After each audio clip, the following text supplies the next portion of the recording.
Hi, I'm Mark Middlebrook, and I'm here in the Paul Marcus Wines warehouse, and in this segment I'm going to talk about other Rioja-like wines.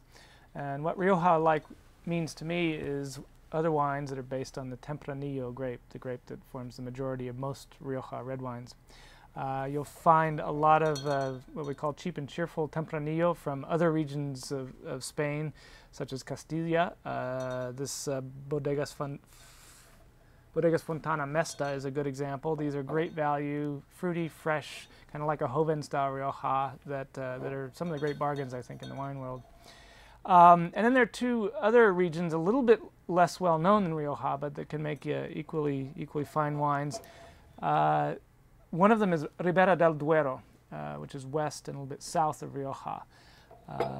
In these two regions, by the way, they often will call the grape, instead of Tempranillo, Tinto Fino or Tinto del País. So you'll hear different names for the same grape, but the kind of umbrella name is Tempranillo.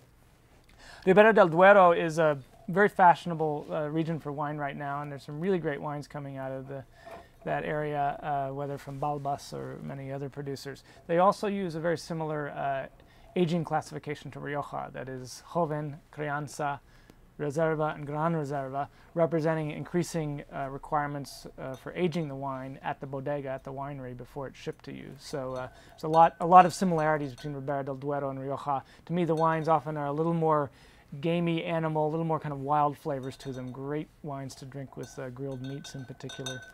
And then the other area that's quite interesting right now is called Toro, T-O-R-O.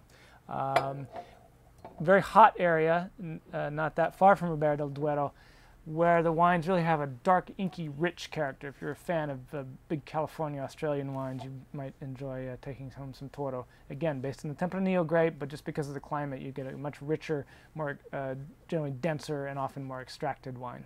So try some of these other Tempranillo variations, and then go back to Rioja and enjoy that too.